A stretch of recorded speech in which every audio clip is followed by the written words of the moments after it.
भाई आम का अचार तो आपने कई तरीके से खाया होगा। आज मैं ऐसा लजीज आम का अचार आपके साथ शेयर करूंगी जो आप रोटी के साथ साथ आप इसे चटनी के रूप में भी इस्तेमाल कर सकते हैं। जैसे कभी पकोड़े बनाए ना, तो उसके साथ भी आप इसका इस्तेमाल कर सकते हैं। यहाँ पर मैंने 5 किलो के करीब आम लिया है।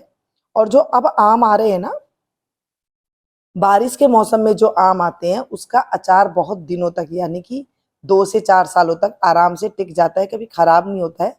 जैसे आम खराब होता है ना, वो जल्दी पहले बना लेते हैं तभी भी खराब हो जाता है और इतना टेस्ट नहीं आता है। ये आमों में क्या होता है, गूदा ज्यादा होता है। जब आप आम ले तो ध्यान रखिएगा, मोटे मोटे जो गोल गोल आम आते हैं ना, उसे आपको लेना है। और ये आम को ले करके अच्छे से मैंने धो लिया, पानी में अच्छे से 15 मिनट के लिए छोड़ दिया था। उसके बाद सूखे कपड़े से इनको पोंछ करके फिर इस तरह से हम इसका छिलका उतार देंगे। ये आम मैंने कल लिए थे, तो एक दिन बाद मैंने शूटिंग के लिए इसे रख दिया था कि कल मैं अपनी रेसिपी से बताऊंगी। तो ये क्या हो गया, हल्के हल्के लाल हो गए।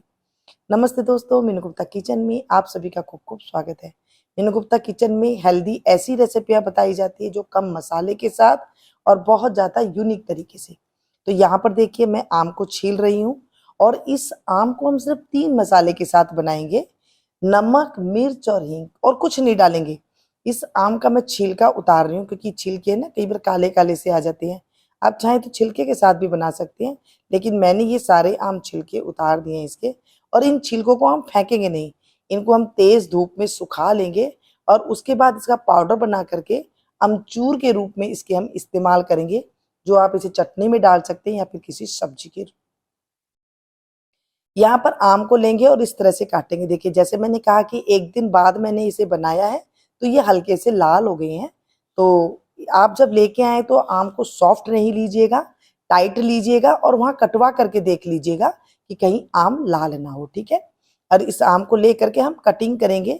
इसे बाजार से कटिंग कराने की भी जरूरत नहीं पड़ती है। बस आपको इसको इस तरह से लंबा लंबा, पतला पतला इसको काट लेना है। अभी मैं आपको काट के दिखा रही हूँ ना, थोड़े मोटे मोटे हैं। इस गुठलियों को भी हम नहीं फेंकेंगे। इन गुठलियों को क्या करना है लास्ट में मैं आपको बताऊंगी। और जो छिलके हैं उसके तो मैंने आपको बता ही दिया कि क्या करना है। चलिए जी, इसके हमने सारे गुदा को निकाल लिया है और इसके एकदम पतले पतले पीस काटेंगे। जितनी बारीक हो सके आप कर लीजिएगा, या फिर आप चाहें तो इसका कद्दूकस भी कर सकते हैं, ताकि अंदर से जो गुदा लगा हुआ है ये आराम से निकल जाए। देख रहे हैं गुठली कितनी पक्की है, मतलब पतली है। और यहाँ पर एकदम पतली पतली इस तरह से स्लाइस काट सकते हैं, या फिर इसे जो है इसके 2 भाग बीच में से काट सकते हैं, या फिर आप इसकी जो है कद्दूकस भी कर सकते हैं। जैसे आपको पसंद है इसकी स्लाइस आप काट करके तैयार कर सकते हैं। ये आम की जो मैं अचार आपको बता रही हूँ, ये अचार अगर आपने बना लिया, आप रोज सब्जी के साथ भी इसे लेना पसंद करेंगे, चटनी के स्वरूप में आप इसे लेना पसंद करेंगे। और सबसे अच्छी बात है कि जब हम आम का अचार खाते हैं तो हमारी इम्यूनिटी सिस्टम जो है बारिश के मौसम में खराब हो जाती है थोड़ी सी। कईयों को बीपी लो हो जाता है, हाई हो जाता है, या फिर शरीर थका थका सा लगता है, या इन्फेक्शन हो जाता है। तो ये हमारे बड़े बुजुर्ग क्या करते थे, अचार बना करके रखते थे हर तरीके से। कभी हींग वाला अचार, तो कभी मसाला वाला अचार, तो कभी खाली सिंपल पानी वाला अचार, तो कभी नमक वाला अचार। और आज सबसे बड़ी बात है कि हम इसमें बगैर तेल के आज हम अचार बना रहे हैं, और वो भी बिल्कुल 3 मसालों के साथ। बहुत ही यूनिक तरीके से मैं आपके साथ शेयर करने वाली हूँ। इसको हम लौंजी बोलते हैं। मीठी नहीं बनेगी, लेकिन फिर भी हम इसको आम की लौंजी चटनी के रूप में बोलते हैं, क्योंकि जब हम पकोड़े बनाते हैं ना, तो चटनी कम और आम का अचार हमारे घर में ये वाला अचार बहुत ज्यादा पसंद करते हैं। ये जो 5 किलो आम देख रहे हैं ना, ये बनने के बाद जब बनता है ना, तो ये बहुत थोड़ी सी मात्रा में हो जाता है, जैसे चटनी होती है ना ऐसे। चलिए जी, हमने सारे आमों को काट करके रख लिया। एक बड़ा हमने टोपिया बनाया और एक भर के हमने परात ली है। देखिए, इसको ऐसे आपको छोटे छोटे टुकड़ों में काट ले, जैसे मैंने बताया। आप जैसे मर्जी आए वैसे आप इसे काट सकते हैं। मैंने हल्की लंबी लंबी फाँक काटी है ताकि देखने में अच्छा लगे, कहीं टिफिन में किसी के यहाँ दे तो भी अच्छा लगता है। अब यहाँ पे मैं डाल रही हूँ हींग, आधी चम्मच के करीब हम हींग डालेंगे। हींग आपके घर में कैसा है, कभी स्ट्रॉन्ग होता है, ये स्ट्रॉन्ग हींग है तो मैंने आधी चम्मच के करीब डाला है। अगर आपके यहाँ पर थोड़ा स्ट्रॉन्ग हींग नहीं है तो 1 चम्मच के करीब इसमें हींग डाल सकती हैं। दोनों बर्तनों में मैंने हींग डाला है। मिर्ची डालेंगे। मैं कोई कश्मीरी लाल मिर्च नहीं डाल रही हूँ, क्योंकि बाजार की जो मिर्च आती है ना कश्मीरी लाल मिर्ची, देखिए दोस्तों, उसके अंदर केमिकल होता है। हमें नहीं पता कि वो कैसे क्या चीज बनाते हैं। मैंने यहाँ पर घर में कुटी हुई लाल मिर्ची डाली है। तीखी या कम तीखी आप अपने बाजार से अपने स्वाद के अनुसार ले सकते हैं। और जब हम कश्मीरी मिर्च नहीं डालेंगे तो रंग नहीं आएगा, सिर्फ सिंपल मिर्च घर में जो होती है वैसे ही आएगा। नमक डालेंगे। नमक कितना डालें? 1 किलो में आप कभी भी अचार कोई भी बनाए तो उसमें 100 ग्राम के करीब नमक डलता है, ठीक है। तो यहाँ पर मैंने 5 किलो आम लिए थे, उसकी गुठली निकल गई, छिलका निकल गया, तो यहाँ पर रह गए हैं मेरे पास 3 से 3.5 किलो के करीब आम। तो यहाँ पर मैं 300 ग्राम के करीब इसमें नमक डालूंगी और इसे मिक्स कर दूंगी, ठीक है। इस तरह से आप तोल करके नमक ले सकते हैं, या फिर जो थैली लेकर के आते हैं उसमें आपको आइडिया आ जाएगा कि 1 किलो की थैली है तो इसमें से हमको इतना हमें भाग लेना है, ठीक है। अब हम इसे अच्छे से मिला देंगे। कोई ताम झाम नहीं है, बगैर ताम झाम के ये जो 3 मसाले देख रहे हैं ना, इतना बढ़िया ये अचार बनने के साथ साथ चटनी, लौंजी है ना, इसको सबको फेल करने वाला ये अचार बनने वाला है। और आप देखेंगे ये इतना सारा अभी नजर आ रहा है, बन जाएगा जब बिल्कुल थोड़ा सा बनेगा।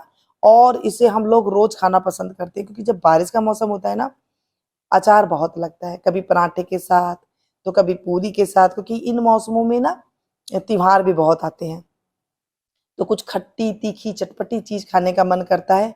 क्योंकि जब त्योहार आते हैं तो कुछ मीठा भी घर में बनता है, तो इस तरह से पकोड़े भी बहुत बनाए जाते हैं। तो इस तरह से ये अचार हमारे घर में बहुत ज्यादा लगता है। और मैं तो अपने जो जान पहचान वाले होते हैं उनको भी ये देती हूँ, क्योंकि उन्हें बहुत पसंद आता है। जब मैं बनाती हूँ तो वो कहते हैं मुझे भी एक डब्बा भर के दीजिएगा। चलिए जी, यहाँ पर मैं इसे मिक्स कर दे रही हूँ। आप ध्यान रखिएगा, अगर पहली बार बना रहे हैं तो इसे कम मात्रा में बनाइएगा, थोड़ी मात्रा में। जब आपको अच्छा लगे तब आप इसे फिर से दोबारा जो है ज्यादा मात्रा में बना सकती हैं। इस अचार में आप चाहें तो कलौंजी डाल सकती हैं, पीस के सौंफ डाल सकते हैं, मेथी पसंद हो मेथी डाल सकती हैं। लेकिन जैसे मैंने कहा कि बगैर तेल और कम मसाले के साथ आज मैं आपको बता रही हूँ, तो इसमें और कुछ भी नहीं जाएगा। बस इस तरह से करके, अभी है रात का टाइम और शाम को मैं ये अचार बना रही हूँ, इसे हम कपड़े से ढक के इस तरह से रख देंगे, ताकि इसमें हल्की हल्की जो है घर के अंदर थोड़ी सी इसमें से एक स्मेल होती है वो निकल जाएगी, और ये एकदम इसमें पानी आ जाएगा खूब सारा, और इसी पानी में ये अपने आप ही पक जाएगा, मतलब अचार बन के तैयार हो जाएगा। ये सुबह का टाइम है, अभी 8 बजे का, और मैं आपको दिखाऊं, देखिए अचार जो है एकदम थोड़ा सॉफ्ट हो गया है, दोनों अचार देख लीजिए। और इसमें पानी दिखाऊं आपको तो बहुत सारा इसमें पानी आ गया है। और अभी अचार बना नहीं है, ये अचार 3 से 4 दिन में बन के तैयार होगा। और एकदम बढ़िया अचार तो ये हफ्ते में तैयार होता है। ऐसे नहीं कि अभी आपने बनाया और अभी खा लिया, ऐसे कोई भी अचार नहीं बनता है। प्रॉपर वही तरीके से बनेगा जैसे हमारे दादी नानियां बनाया करती थी। ये अभी भी कई घरों में बनाया जाता है 2 से 3 मसालों के साथ। तो मैंने आज आपके साथ ये रेसिपी शेयर की है। अब ये देखिए इसमें पानी है ना, इसको हम मिक्स कर देंगे एक बार, ताकि ये अच्छे से मिक्स हो जाए। आप चाहें तो इसी में रहने दें। ध्यान दीजिएगा, मैंने यहाँ पर स्टील का बर्तन लिया है। आप चाहें ना तो यहाँ पर कांच का बर्तन ले सकते हैं, लेकिन सिल्वर का बर्तन नहीं दीजिएगा। नहीं तो जो है इसके अंदर सिल्वर के साथ जब आम का खट्टापन मिलता है तो सिल्वर उसमें से निकलने लग जाता है, बर्तन भी जो है खराब हो जाता है। इस तरह से आपको सिर्फ स्टील में या फिर कोई अच्छा प्लास्टिक हो तो उसमें ले लीजिएगा, या फिर शीशे के बर्तन में या कांच के मर्तबान में आप इन्हें बना सकते हैं। ये देखिए कितना सारा इसमें से झोल निकल रहा है, जैसे पानी है ना, इतना सारा पानी, हमने कोई पानी नहीं डाला। ये सिर्फ आम और नमक मिलने से जो मसाला डाला था उसमें से ये जो है इसके अंदर रस बन गया है।